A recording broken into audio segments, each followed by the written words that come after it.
Well, from PUBG to Fortnite to Apex Legends, Battle Royale is the hottest thing going in multiplayer right now.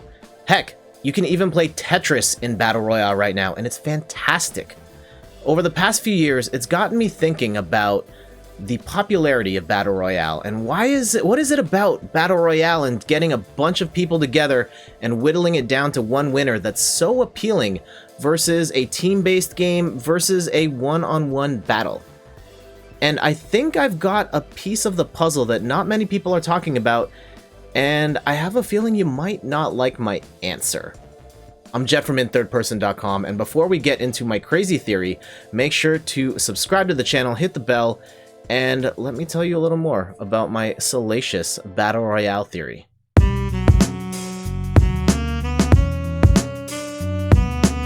One more thing before we get in. Okay, two more things before we get into this. One, this has nothing to do with one particular game over the other. I'm not here trying to start fan wars between PUBG versus Fortnite versus Tetris 99. It's a format thing that has nothing to do with the game itself and more about Battle Royale as a format. And two, I have no real evidence to back any of this up. This is just some stuff I've been thinking about in this basement for the last few years, so take this for what you will. Alright, with that out of the way, let's get into it. I think that my theory starts out with the premise that people like to play video games for the power fantasy. We want to be these heroic characters with super abilities and ultimately be victorious at the end. And losing in video games is really bad. I mean, people don't like to lose in video games. They'll just not play these games or avoid them or trash them, when really it's just a matter of them not wanting to lose or admit to losing in those particular games. I'm someone who plays a lot of fighting games. It's my favorite genre. I've competed in tournaments, and I've written a lot of content on my site about getting better at fighting games. And something I've noticed about the genre is that you lose a lot. And it really sucks to lose in a fighting game, because no matter how much you blame the netcode, the cheap play of your opponent, the fact that your opponent's playing a higher tier character than you, and you are a upstanding individual who wants to stick up for the low key, whatever your excuses are for losing, ultimately you are the one holding the bag, and it's really hard for people to accept the fact that this person outplayed you in this particular game. People will go to the point of rage quitting, they will send you nasty messages, and not to say that this isn't endemic of gaming as a whole, but I see this a lot in fighting games, and I see it to the point where it manifests itself in a way where fighting games as a genre are not that popular. They're pretty niche. I know we're going through a boom right now with a lot of fantastic fighting games, but relative to other genres like shooters, like MOBAs, fighting games are just a lot smaller. And I think the concept of losing and how losing manifests itself in these games is a really big problem that fighting game developers are still trying to figure out how to overcome. And I'm not really sure you can do that, regardless of how much you streamline the mechanics or make the characters look cool or whatever other things. Losing is always going to suck in that one-on-one format. Now compare losing in a fighting game where you hold all the blame versus losing in a team-based game such as a League of Legends or a Dota or Call of Duty or Overwatch. Those games are wildly popular among many other team-based games that are really popular. And I think part of that is it's easier to deal with losing. I don't necessarily see the same level of rage quitting and hate. I know there's toxic people in all these communities, but I feel like the general feeling and stigma around losing is not the same in a team-based game. And I think part of that is the way that we're able to rationalize losses in a team-based game. I can say that, hey, I lost, but it's not my fault. I did great. It's my teammates who let me down. And because of that, you just have that mental trick in your head that's saying like, I still did good.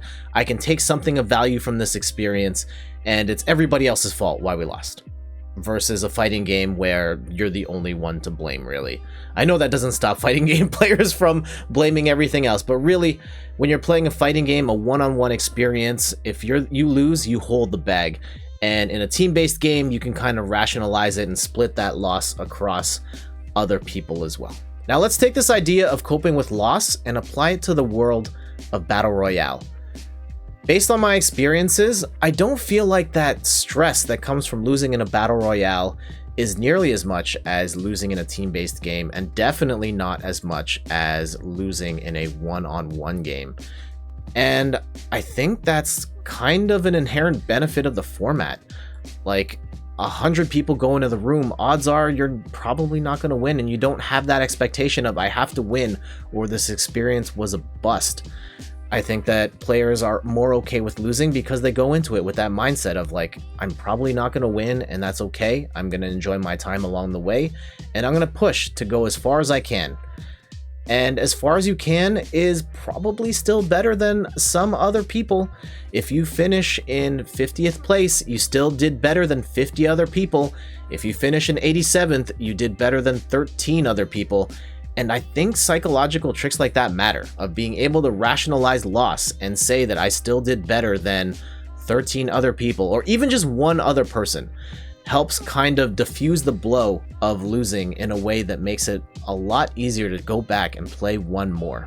I'm not trying to downplay all of the hard work that has gone into games like PUBG and Fortnite and Apex and Tetris 99 and all of the things they've done to make their games successful.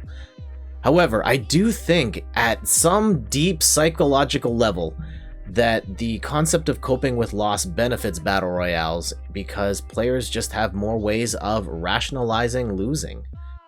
And of course, I have no way of validating this crazy hypothesis of mine that I've come up with while sitting in this basement. But it would be cool to do some sort of study on loss in different types of competitive environments and see if this battle royale format benefits from just being able to rationalize losses easier. What do you guys think? Let me know in the comments. I would love to hear your point of view on this subject, and let me know if it's something you agree with, something that you see in your enjoyment of multiplayer games, or if I'm just being crazy. I'm okay with hearing that as well. But if you enjoyed the video, make sure to give it the thumbs up, hit the subscribe button, and hit the bell to get notified on when I'll be putting up the next video. And when I'm not here on YouTube, you can find me on Twitch at twitch.tv/inthirdperson. I stream every week. You can also find me on Twitter and on Instagram at inthirdperson. I'm posting cool stuff every day there. And I also post when I go live on Twitch and when the new YouTube video goes live as well. And of course, check out my website, inthirdperson.com, for more articles and videos on video games, board games, and other nerdy pursuits. Alright, it's time for me to get out of here.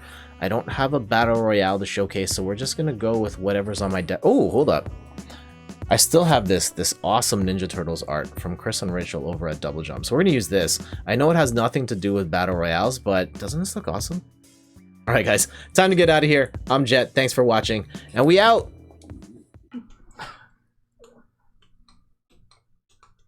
Trick or treat, jack-o'-lantern, rabbit, anime, salad, tossing salad.